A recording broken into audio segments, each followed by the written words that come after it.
Olivia Mason looked through her telescope at the night sky. She worked at the Lunar Observatory where scientists studied stars and planets. For 3 weeks she had seen a strange light moving near Neptune. None of her co-workers believed her when she told them about it. "It's just a mistake in your data, Olivia," said Dr. Palmer, her boss. "Check your equipment again." But Olivia knew her equipment worked fine. Every night she stayed late after everyone left. She tracked the strange light and wrote down all the numbers. The light moved in ways that no comet or asteroid should move. It changed direction too quickly and sometimes stopped completely. On the 23rd night, Olivia nearly fell out of her chair. The light had jumped much closer to Earth. She rushed to call Dr. Palmer at home. "Sir, that object I've been tracking? It's now just past Mars and moving fast toward Earth." Within hours, every telescope on Earth and in space pointed at the approaching object. It wasn't a light anymore.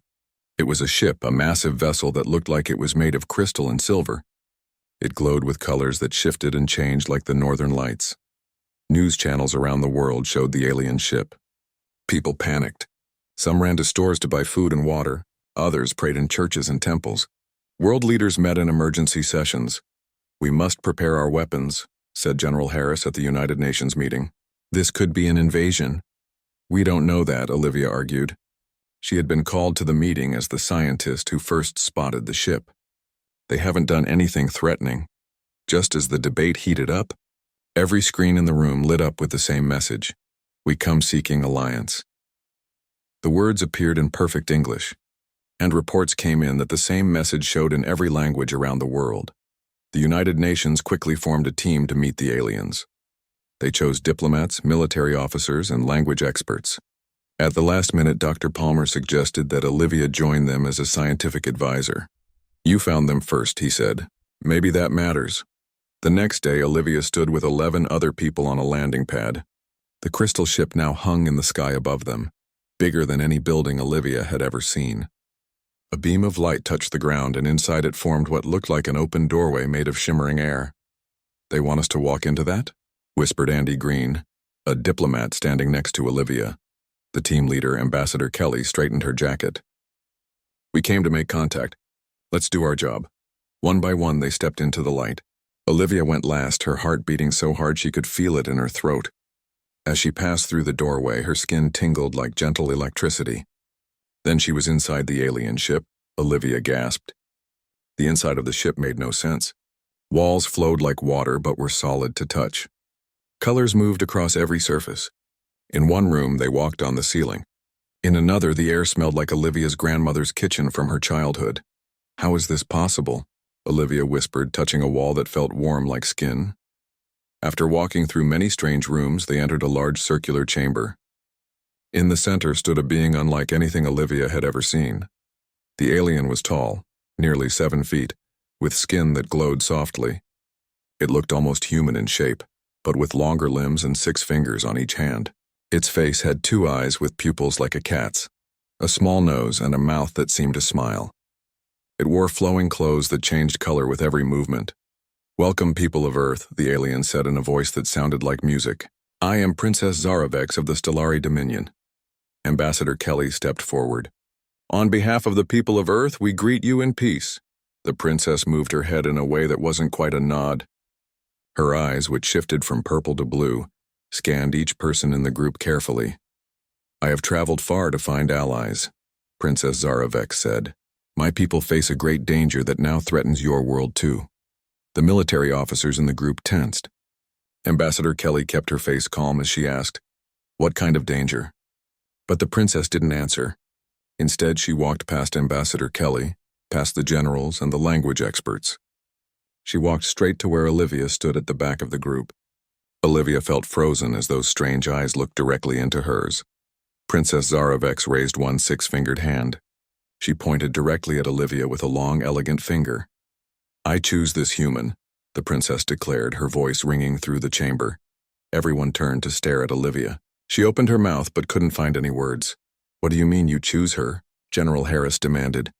"Among my people, we select those whose spirit resonates with ours," Princess Zaravex explained, never taking her eyes off Olivia. "This one will understand us. This one will help bridge our worlds." "I'm just an astronomer," Olivia finally managed to say. The princess's mouth curved into a more definite smile. You are the one who saw us first when others did not believe. You persisted.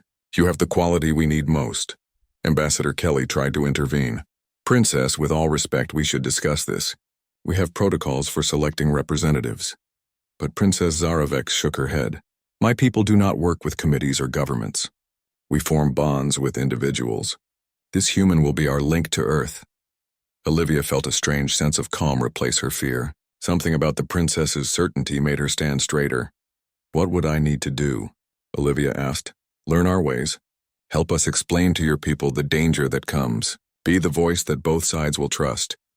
General Harris stepped between them. This is irregular. Ms. Mason has no diplomatic training. Yet she found us when your experts saw nothing, the princess countered. Sometimes the best bridge is built by those who see what others cannot. A soft chime sounded through the chamber. Princess Zaravek looked up sharply. We have little time, she said. The enemy follows. Will you help us, Olivia Mason? Olivia felt the weight of every eye in the room. This morning, she had been an astronomer that few people listened to. Now an alien princess wanted her help to save 2 civilizations. I will, Olivia said, surprising herself with how steady her voice sounded. Princess Zaravek reached out and touched Olivia's hand. A warm feeling spread up Olivia's arm and through her body. Then it begins, the princess said. The alliance of Earth and the Stellari Dominion now rests with you. Behind them, Ambassador Kelly and General Harris exchanged worried looks. But Olivia stood tall beside the alien princess, somehow knowing that her life had changed forever, and that soon, the lives of everyone on Earth would change too. Olivia sat on a curved seat that molded to her body. It had been 3 days since Princess Zaravek chose her, and she still couldn't believe where she was. The crystal ship now orbited Earth, and through a clear wall Olivia could see her home planet spinning below. Are you comfortable? Princess Zaravek asked as she entered the room. She moved with a grace that made her seem to float. Yes, thank you, Olivia said, but I have so many questions. The princess sat across from her. That is good. Questions lead to understanding. Why me? There were diplomats and generals in that room, people trained to represent Earth. The princess's eyes shifted to a warm gold color. My people do not choose by title or training. We choose by what you might call soul resonance. Something in your essence matches what we need. Olivia frowned. That sounds like fortune-telling. It is science, but beyond what humans currently understand. We can see patterns in quantum signatures. Yours shows adaptability, curiosity, and most importantly, the ability to accept new ideas without fear. Before Olivia could ask more, a screen appeared in the air between them.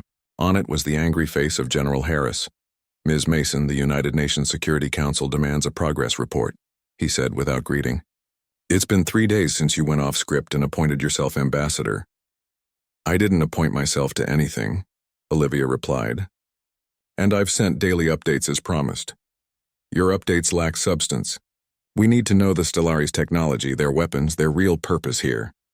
Princess Zaravek moved into view of the screen. General Harris, we understand your caution, but we do not share technology before trust is established. Trust. You bypassed our entire diplomatic process. Your process would take too long, the princess said simply. The danger approaches. What danger? You keep mentioning a threat but give no details. The princess looked at Olivia, who nodded. It was time to explain.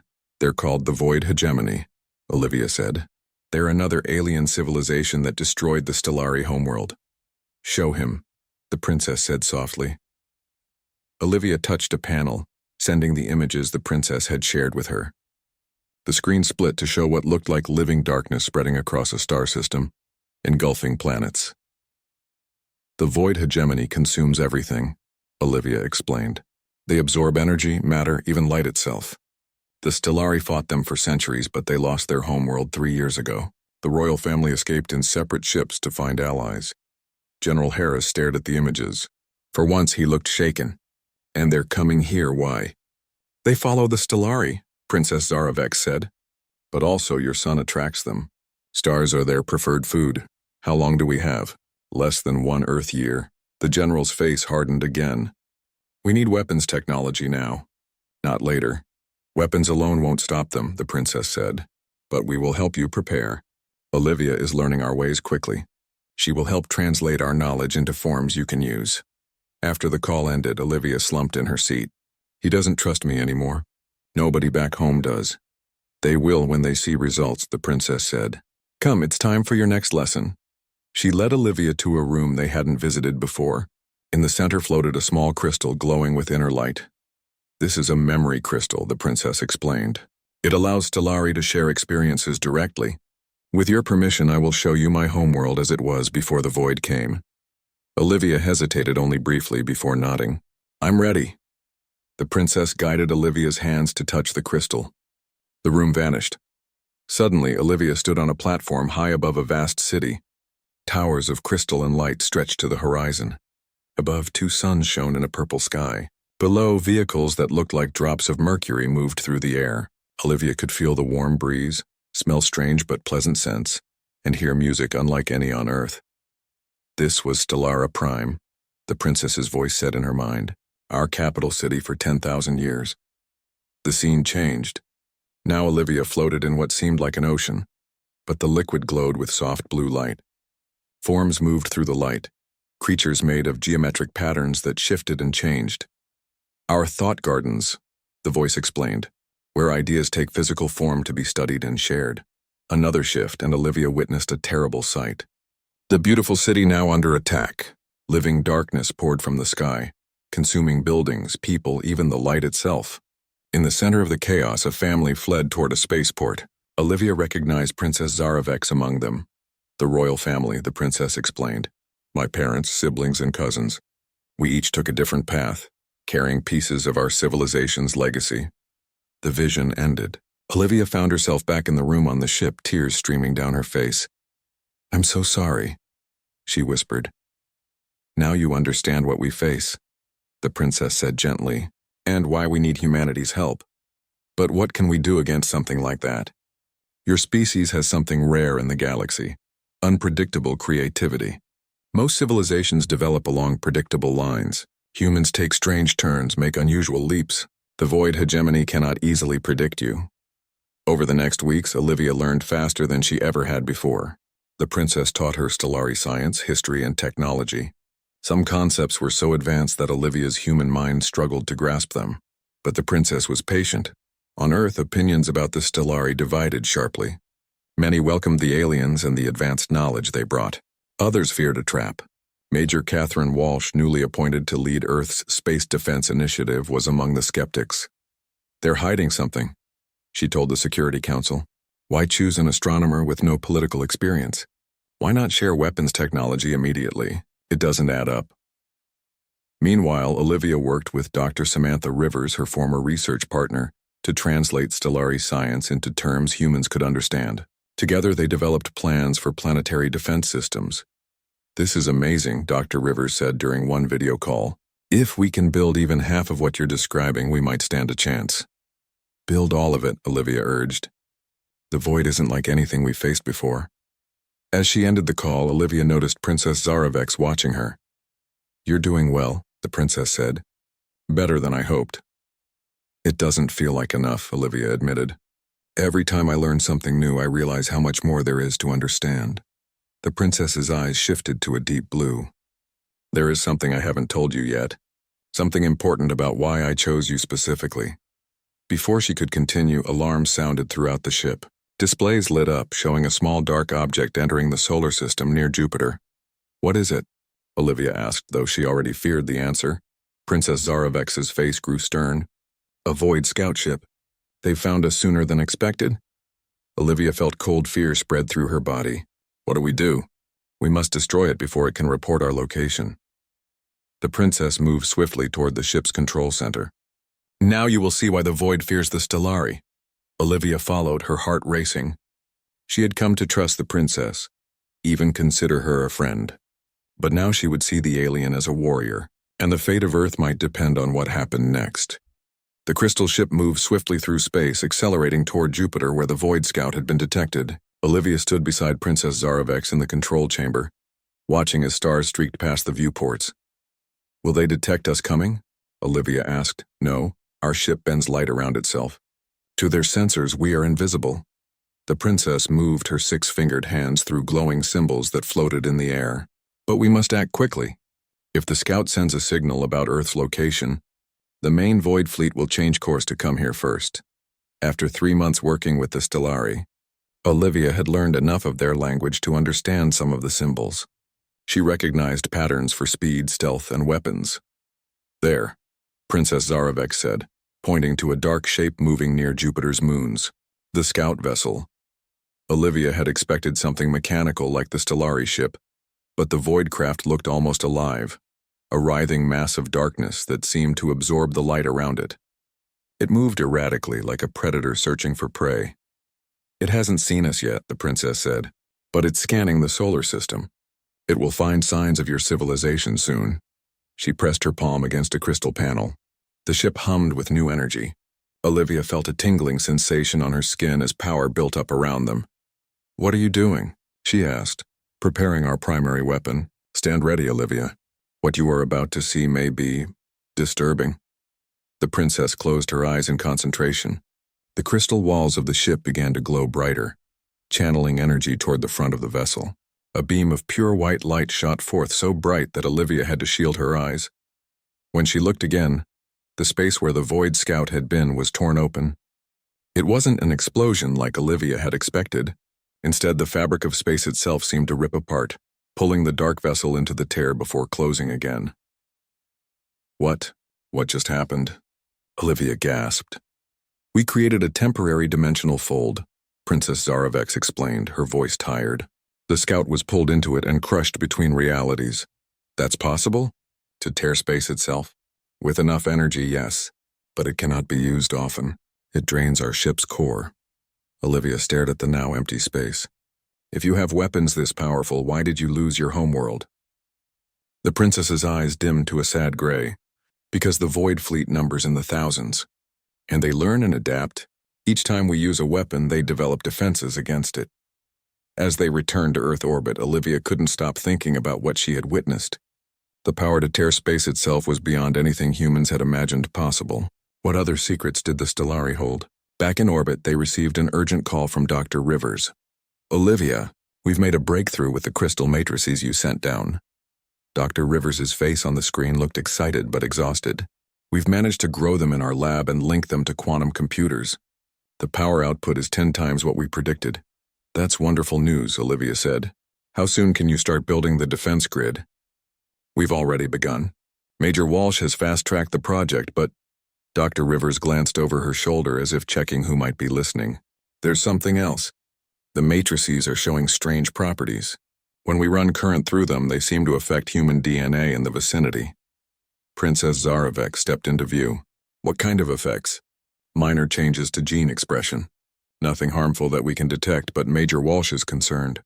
She's ordered additional testing before we deploy the technology widely." After the call ended, Olivia turned to the princess. "You didn't seem surprised about the DNA effects." The princess was quiet for a moment. "Stellari technology is partly biological. It can resonate with life forms around it. You should have told us that before we started using it on Earth. Would your leaders have accepted our help if they knew? Or would they have feared contamination?" Olivia couldn't answer. She had grown to trust the princess, but moments like this reminded her how much she still didn't know about her alien friend.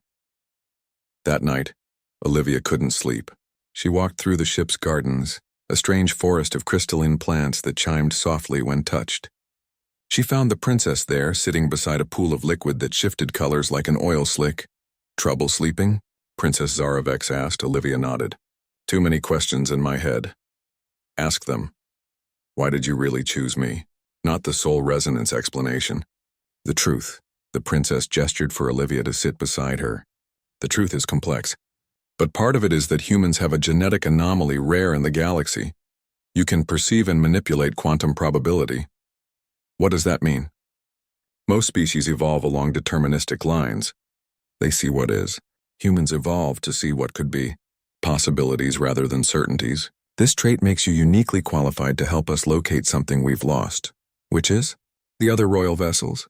My family scattered across the galaxy, each carrying pieces of our legacy. Some have gone silent. We need to find them. And you think I can help do that? How?" "Through a process we call possibility tracing. With training, you could sense the quantum echoes of stellari technology across vast distances. Olivia laughed softly. That sounds like magic. To ancient humans, wouldn't your cell phones have seemed like magic? The princess touched the liquid pool and it formed into a small model of the galaxy. Everything is connected at the quantum level. Some minds can learn to feel those connections. Before Olivia could ask more questions, an alert sounded. They rushed to the control room to find a message waiting from Major Walsh. Our long-range sensors have detected something, the Major said without greeting. A large mass moving toward our solar system from the direction of Alpha Centauri. Is this the void fleet you warned us about? Princess Zarovex checked her own readings. No, the trajectory is wrong. This is something else. Her eyes widened. It's another royal vessel. My cousin's ship. The news brought both hope and new questions. If another stellari ship had survived, it might carry crucial resources or knowledge. But why had it remained hidden until now? Over the next week, Olivia helped prepare for the arrival of the second stellari ship. Earth governments argued about how to respond to another alien vessel. Major Walsh wanted military ships to intercept it first, while Dr. Rivers argued for a scientific welcome. When the ship finally arrived, it was clearly stellari in design, but damaged. Parts of its crystal hull were darkened and cracked. It moved slowly into orbit alongside Princess Zarovex's vessel. Something's wrong, the princess said, studying the ship. It's not responding to our hails. They boarded the damaged ship through an emergency airlock. Inside, the halls were dark, with only faint light coming from the walls. The air felt cold and stale. Where is everyone? Olivia whispered. They found their answer in the central chamber. A single stellari lay on the floor, barely alive. Princess Zarovex rushed to him, cradling his head. Cousin, she said softly. What happened? The male stellari's skin barely glowed, a sign of severe injury. His eyes flickered weakly. Trap, he managed to say. Void, infected ship. Get out. Suddenly, the lights in the chamber turned blood red. Doors sealed shut with a hiss. A voice spoke from all around them. Not stellari, but something colder and mechanical. Princess Zarovex, we have found you at last. The princess stood, pulling Olivia behind her. Void intelligence. It's taken over the ship's systems. Your cousin was most helpful in leading us to you. The voice continued, though he resisted until the end. Now you will give us what you carry. I will never surrender to you, the princess said firmly.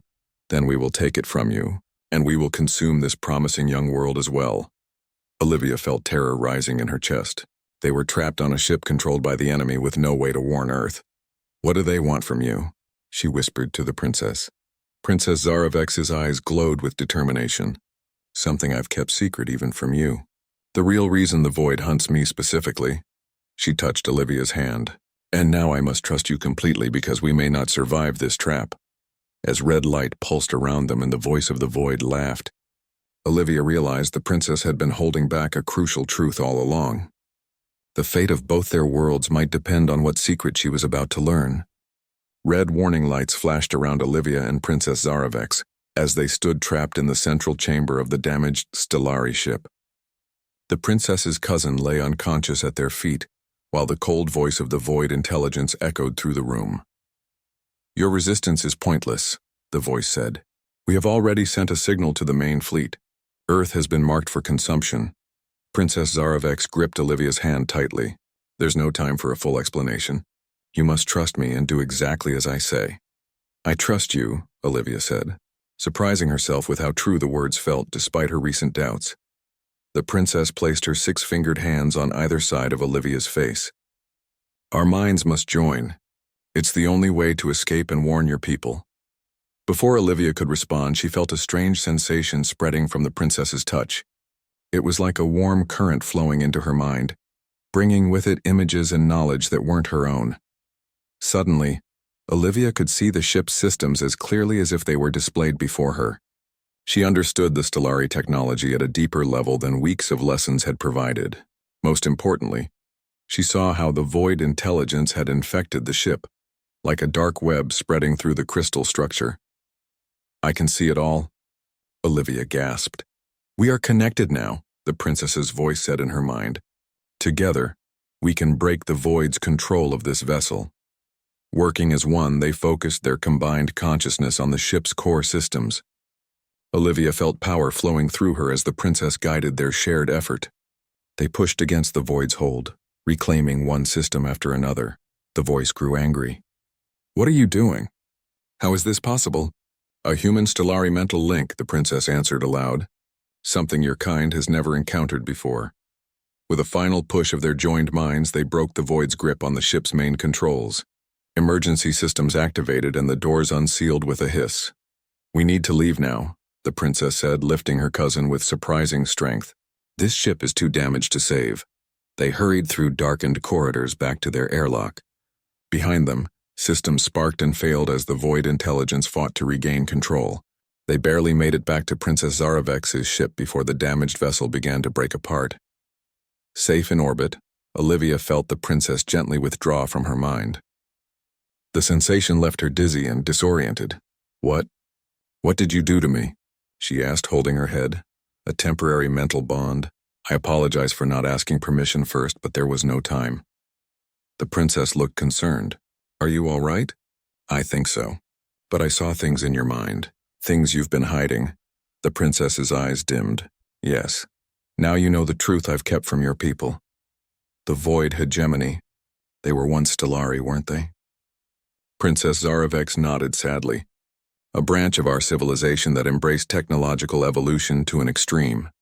They chose to shed their physical forms to become beings of pure energy and consciousness. They call it transcendence. We call it abomination. That's why they're hunting you specifically. You carry something that threatens them." "Yes. What we told your people about a weapon was partly true, but it's not a conventional weapon." The princess touched a crystal pendant that hung around her neck. "It's genetic information, the original stellari genome. It could potentially restore the void beings to physical form. And they don't want that? Some might. Others fear it would end their power. They've existed as energy beings for so long that many have forgotten what it means to have a body, to feel physical sensations, to connect with others through touch." Before they could discuss further, urgent messages flooded in from Earth. The Void Scout had managed to transmit a signal before being destroyed. Major Walsh had detected energy surges from the damaged stellari ship before it broke apart. She demanded answers and had placed Earth's newly built defenses on high alert. When they returned to Earth orbit, they found a military vessel waiting for them. "Princess Zaravex and Olivia Mason," Major Walsh's voice came over the comm system. "You are ordered to hold position and prepare for boarding. Earth Defense Force personnel will secure your vessel." "This is outrageous," the princess said. "We just escaped a void trap and need to prepare for their arrival." "You've endangered our planet," Major Walsh replied. "The Security Council has voted to take control of all stellari technology until we can verify your true intentions." Olivia tried to reason with her. "Major, please. The princess saved my life. The void are coming and we need to work together." "I'm sorry, Olivia, but we have new information that you don't. Dr. Rivers has discovered something troubling about the stellari technology." The comm screen split to show Dr. Rivers in her lab. She looked uncomfortable but determined. "Olivia, the crystal matrices we've been growing. They're changing human DNA in their vicinity. Not randomly, but in a specific pattern. They're making subtle alterations to make human genetics more compatible with stellari biology." Olivia turned to the princess. "Is this true?" Princess Zaravex didn't deny it. "The changes are harmless.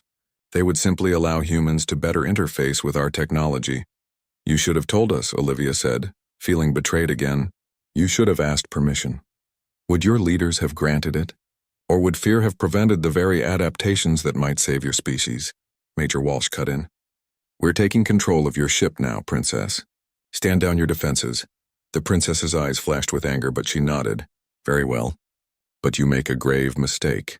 The Void Fleet approaches, and division between us serves only them." As armed soldiers boarded the ship, Olivia felt torn between her loyalty to Earth and her trust in the princess.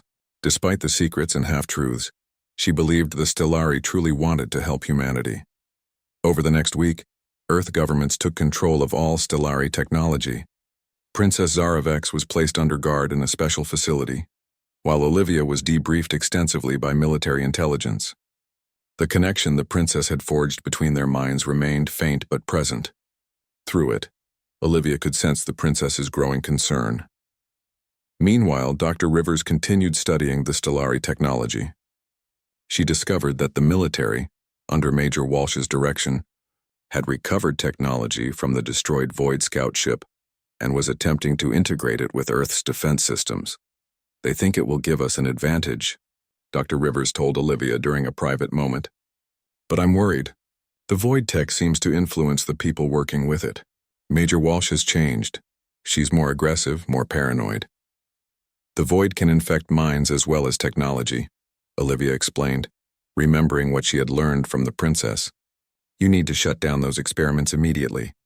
Walsh won't listen to me, but she might listen to you. You're the only human who truly understands the Stellari.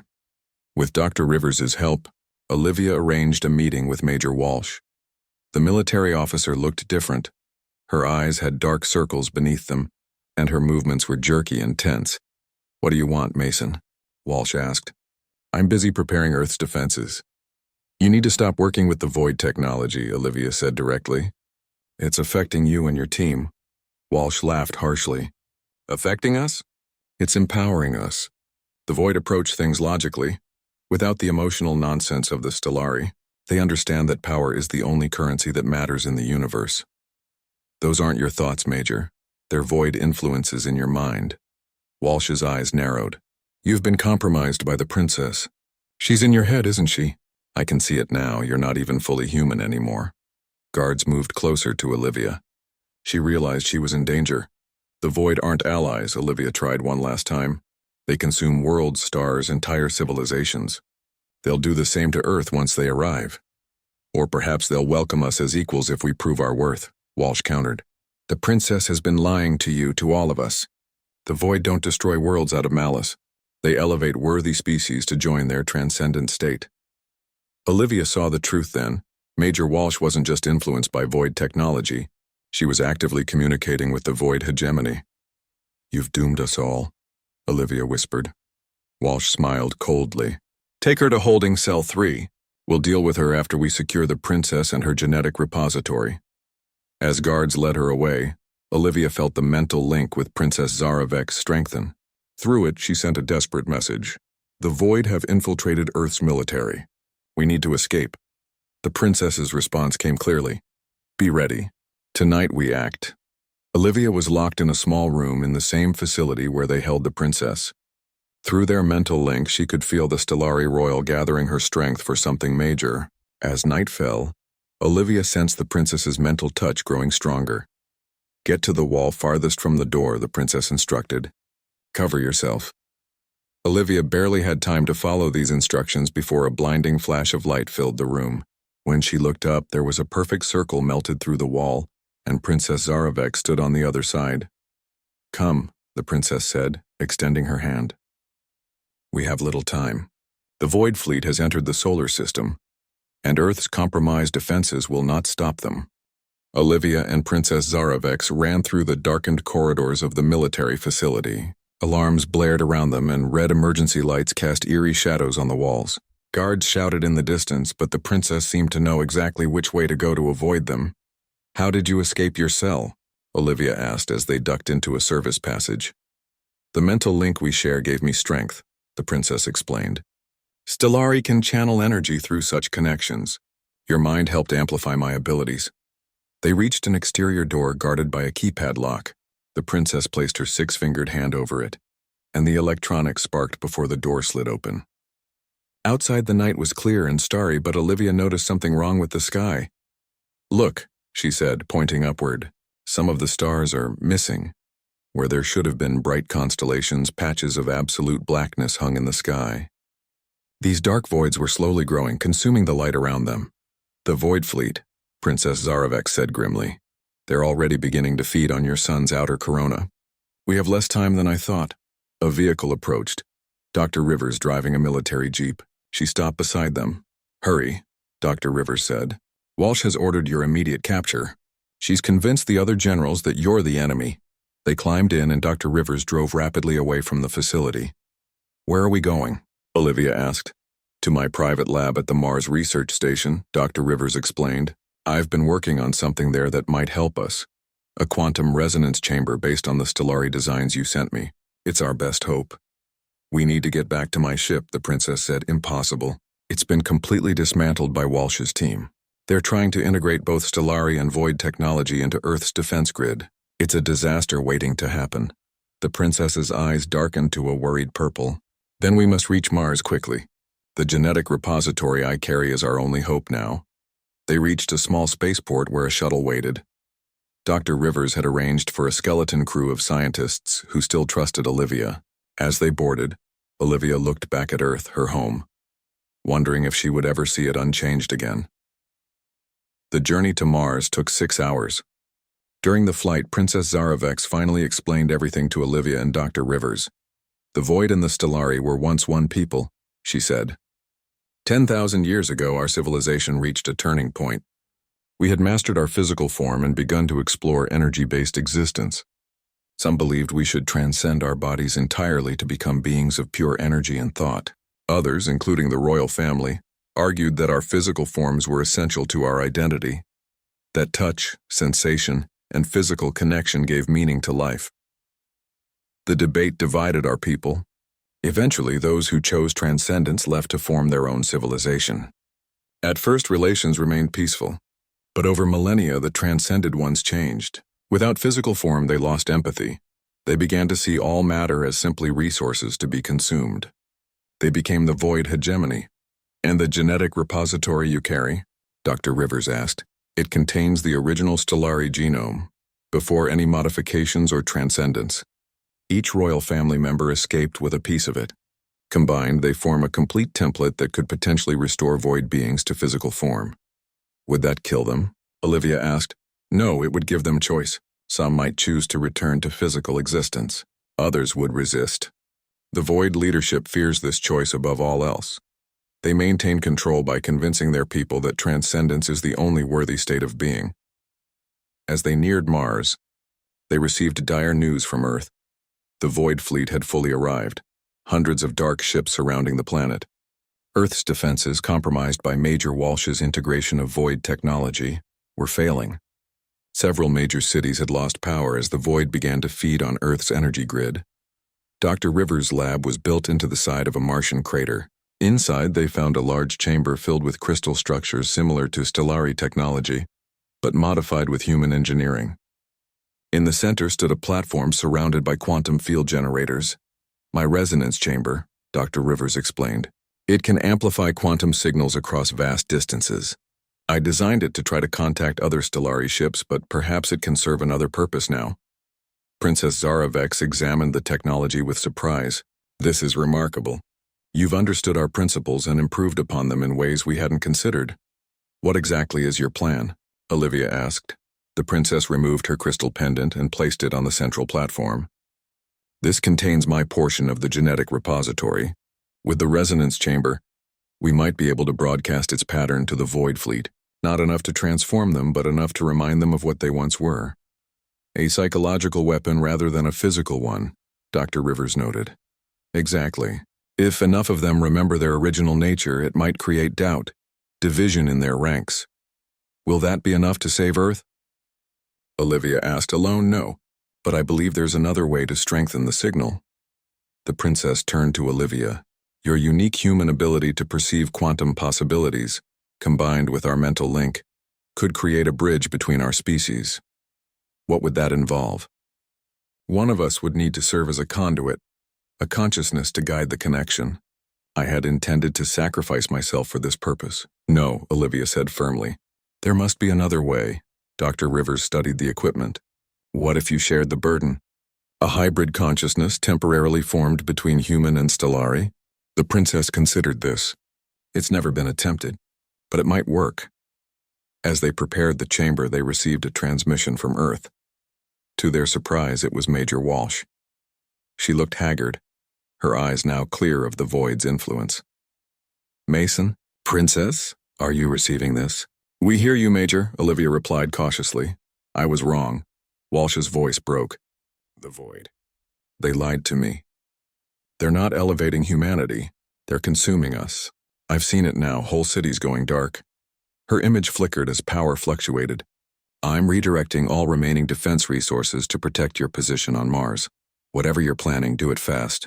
We can't hold them off much longer. The transmission ended. Olivia looked at the princess. She's fighting the void influence. A strong mind, Princess Zarovex agreed. Now we must be stronger. They took positions on the platform. The princess placed her hands on Olivia's temples, just as she had done during their escape from the trapped ship.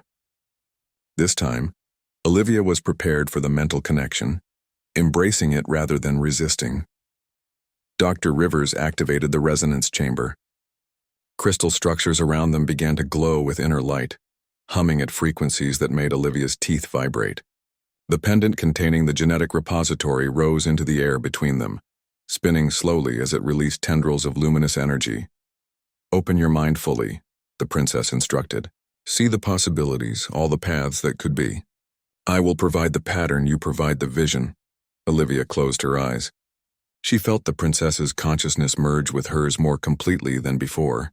Their thoughts, memories, and perceptions blended until she couldn't tell where she ended and the princess began. Together they formed something new, a hybrid mind that could perceive reality in ways neither could alone. Through this shared consciousness, they reached out toward Earth and the void fleet surrounding it. They extended tendrils of awareness, seeking minds among the darkness. At first they encountered only resistance, cold mechanical thoughts that rejected their touch, but they persisted, sending not demands but memories. The feeling of sunlight on skin, the taste of sweet fruit, the comfort of an embrace, the sound of laughter, simple physical experiences that the void had abandoned eons ago. Some minds recoiled from these memories. Others hesitated, curious.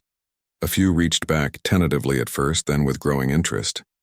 In the resonance chamber, energy built to almost unbearable levels. The crystal structures vibrated faster, glowing brighter. Dr. Rivers worked frantically to keep the systems from overloading. It's working, she shouted over the noise. I'm detecting quantum fluctuations throughout the solar system. The signal is spreading. Olivia, Zarovex, for they were one consciousness now, pushed harder, extending their mental bridge further.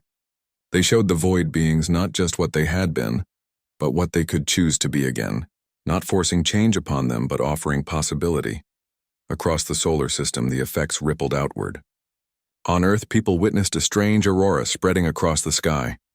Ribbons of light connecting the dark void ships, the Stellari vessel fragments, and spreading throughout the atmosphere. For one breathtaking moment, every being within range experienced the perspective of the others. Humans felt the vast cold knowledge of the void and the harmonious complexity of Stellari thought. The void experienced human passion and creativity. The remaining Stellari felt the hunger of the void and the vibrant adaptability of humanity. Understanding flowed where force had failed.